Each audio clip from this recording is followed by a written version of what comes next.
एक बार की बात है कि एक गांव में मारिया नाम की एक औरत रहती थी। उसके खानदान में कोई नहीं था। उसके पास बस एक गाय थी जिससे वह अपना रोजी रोटी कमाती थी। गाय की देखभाल करके उसके गोबर और दूध से वह अपना गुजारा करती थी। बस यही उसके आमदनी का एक जरिया था। एक दिन उसकी गाय बहुत बीमार हो गई और कुछ ही दिनों में मारिया की गाय मर गई। यह देखकर मारिया बहुत दुखी हो गई। वह सोचने लगी कि अब मेरा घर कैसे चलेगा। फिर बाद में मारिया ने अपने पड़ोसी के घर से गाय का गोबर लाकर उसे बेचकर अपना गुजारा करने लगी। एक दिन मारिया की पड़ोसन यह देखकर सोचने लगी कि मारिया मेरे घर से गोबर ले जाकर अपना रोजी रोटी चलाती है, क्यों ना हम अपनी गाय को अंदर बांध ले जिससे उसका गुजारा नहीं चल पाए। इस तरह से मारिया की पड़ोसन अपने गाय को अंदर बांधने लगी। यह देखकर मारिया बहुत दुखी हो गई।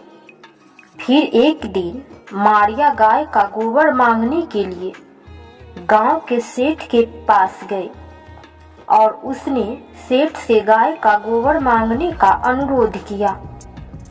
यह सुनकर सेठ मन ही मन सोचने लगा कि यह औरत कब से गाय का गोबर मांगने के लिए मुझसे अनुरोध कर रही है, क्यों न मैं उसे वह गाय दे दूं जो बहुत दिनों से बीमार है।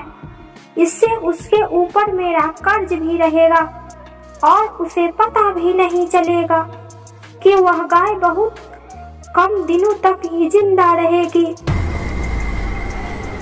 यह सोचकर सेठ मारिया को गाय दे देता है। गाय को लेकर खुशी खुशी मारिया अपने घर आ जाती है। गाय को खाना खिलाकर उसके दूध से फिर से अपना वह रोजी रोटी कमाने लगती है। कुछ दिनों के बाद उसकी गाय दूध देना बंद कर देती है। उसके बाद मारिया उसके गोबर से फिर से अपना घर चलाने लगती है। एक दिन मारिया अपने गाय की देखभाल कर रही थी। उसी समय अचानक एक बुजुर्ग आदमी उस रास्ते से गुजरता है। उसे देखकर मारिया पूछती है कि बाबा, मैं आपकी क्या मदद कर सकती हूँ। यह देखकर वह बुजुर्ग आदमी मारिया से खाने के लिए मांगता है। यह सुनकर मारिया अपने घर में से अपना खाना उस बुजुर्ग व्यक्ति को देकर पानी लाने चली जाती है। इतनी देर में वह बुजुर्ग व्यक्ति आंखें बंद करके सारी चीजें देख लेता है कि मारिया अपना खाना मुझे दे रही है। यह देखकर वह बुजुर्ग आदमी बहुत खुश होता है और मारिया के आने के बाद उसे बोलता है कि तुमने मुझे अपना खाना दे दिया, अब तुम्हें कभी भूखे रहने की जरूरत नहीं होगी। यह कहते हुए वह गाय के ऊपर अपना हाथ फेरते हुए चला जाता है। कुछ दिनों के बाद उसकी गाय गोबर देने के बजाय सोने का गोबर देने लगती है। यह देखकर उसकी पड़ोसन उस गोबर को रोज चुराकर सुबह सुबह ले जाती थी। मारिया का इसका कुछ भी पता नहीं था। कुछ दिन बाद अचानक एक आंधी आई तो मारिया ने अपने गाय को घर के अंदर बांध दिया। जब मारिया सुबह उठी तो उसने देखा कि गाय ने सोने का गोबर दिया है। यह देखकर मारिया बहुत आश्चर्यचकित हुई। वह सोचने लगी कि कहीं उस बाबा का चमत्कार तो नहीं है, लेकिन उस बाबा का तो कहा हुआ बहुत दिन हो गया। क्या इतने दिन से गाय सोने का गोबर दे रही थी? उसके दिमाग में तुरंत आया कि शायद यह सोने का गोबर उसकी पड़ोसन चुरा रही थी। तभी वह मेरे साथ इतने अच्छे से पेश आ रही थी। उस दिन से मारिया अपनी गाय को घर के अंदर बांधने लगी। यह देखकर उसकी पड़ोसन को बहुत गुस्सा आया और वह सारी बातें जाकर सेठ से कह आई। यह सुनकर सेठ अपनी गाय को मारिया के घर से वापस ले आया।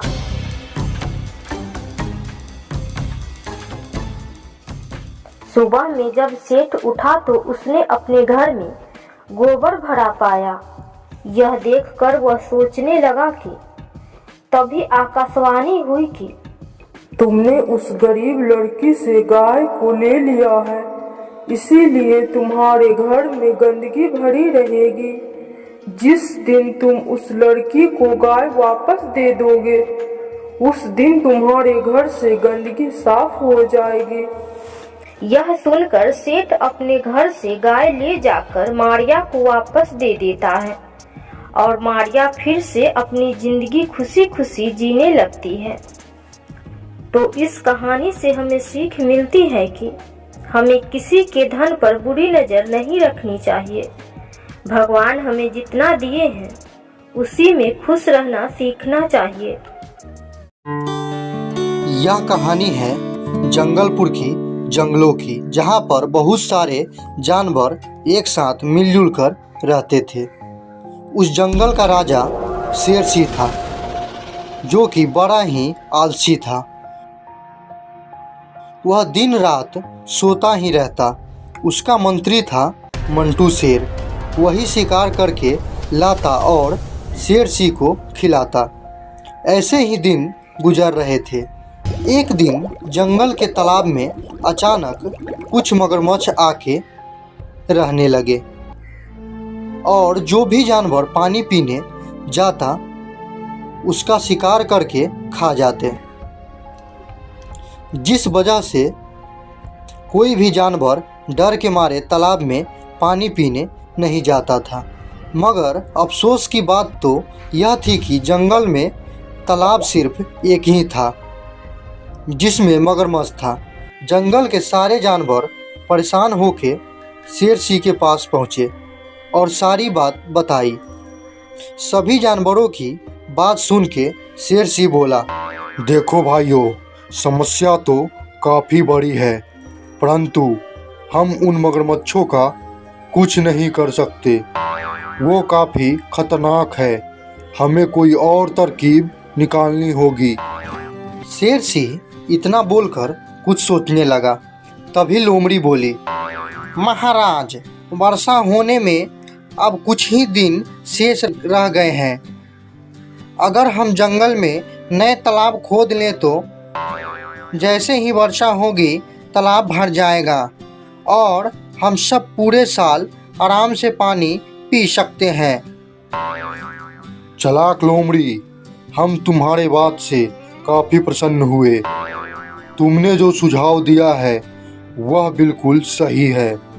अब हम सारे जानवरों को हुक्म देते हैं कि सभी मिलकर लोमड़ी की अगुवाई में आज से ही तालाब की खुदाई शुरू कर दो और जो कोई भी इस खुदाई में भाग नहीं लेगा हम उसे दंड देंगे।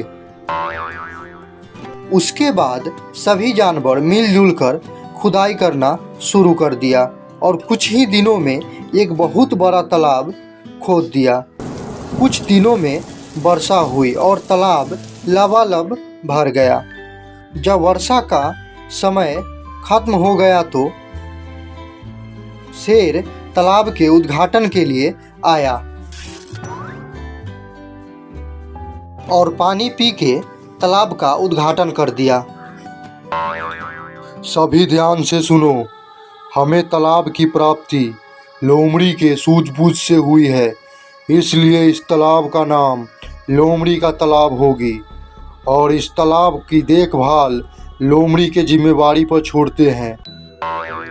जंगल के सभी जानवर राजा शेरसिंह के फैसले से संतुष्ट थे और सभी ने तालियों से स्वागत भी किया। उसके बाद शेरसी अपने मंत्री मंटू के साथ अपने गुफा की तरफ चला गया।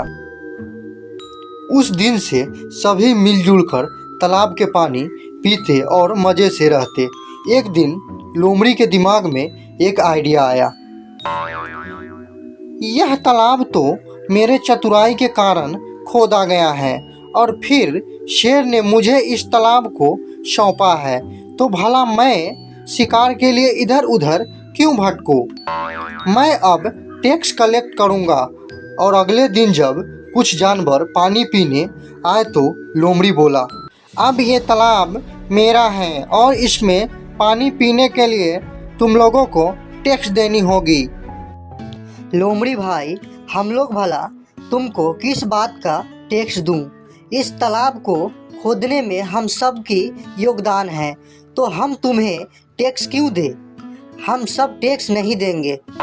अगर टैक्स नहीं दोगे तो उसी तालाब में जाके पानी पियो जहाँ पर मगरमच्छ रहते हैं। यह सुन के सभी सोच में पड़ गए कि इसके मुंह लगना बेवकूफ़ी है, और उसके बाद सभी लोमड़ी के लिए कुछ न कुछ लेकर आते और लोमड़ी आराम से बैठकर खाती। अब उसे खाने के लिए भटकना नहीं पड़ता था। ऐसे ही कुछ दिन गुजर गए और एक दिन एक चिड़िया उसी तालाब में पानी पीने आया और पानी पीने लगा। लोमड़ी ने उसे पानी पीते देख लिया तो वह बोली, अरे ओ चिड़िया रानी, शायद तुम्हें पता नहीं है कि इस तालाब में पानी पीने के लिए टैक्स देना पड़ता है। क्या तुम इस तालाब में पानी पीने पहली बार आई हो? पानी पीने के लिए टैक्स, वो भी तुम्हें? ये तालाब सरकारी है और इसमें पानी प्राकृतिक के द्वारा भरा गया है, इसलिए इस पर हम सब का बराबर का अधिकार है, इसलिए मैं तुम्हें कोई टैक्स नहीं दूंगा। चिड़िया की बात सुन के लोमड़ी को क्रोध आ गया और वह लपक कर चिड़िया को दबोच लिया। चिड़िया फड़फड़ाने लगी। तब लोमड़ी बोला, तुम एक छोटी सी चिड़िया हो और मुझे ज्ञान देने चले हो। आज तो मैं तुम्हें छोड़ रहा हूँ, फिर कभी ज्ञान मत झाड़ना मेरे सामने। इतना कहकर लोमड़ी चिड़िया को छोड़ दिया। चिड़िया शेर के पास गई और सारी बात बताई। मुझे तो बहुत नींद आ रहा है, मैं अपना मंत्री मंटू को भेज देता हूँ।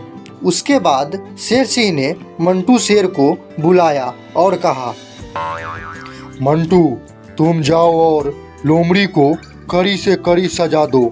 वह सरकारी संपत्ति को अपना संपत्ति समझने लगा है और सभी जानवरों से टैक्स भी लेता है। तुम जाओ और उसको कड़ी से कड़ी दंड दो। शेर सिंह के कहने पर मंटू शेर लोमड़ी के पास पहुंचा तो देखा कि वह दूसरे जानवरों से टैक्स कलेक्ट कर रही है। उसके बाद मंटू शेर ने उसको पीट पीट कर मार दिया और वहां से चला गया। उसके बाद सभी जानवर खुशी खुशी उस तालाब में पानी पीते और अपना जीवन व्यतीत करते। कहानी की सीख। दोस्तों, हमें इस कहानी से यही सीख मिलती है कि कभी भी कोई ऊंचा पद प्राप्त हो जाए तो अपने से नीचे वर्ग के लोगों को सताना नहीं चाहिए और किसी से रिश्वत भी नहीं लेनी चाहिए।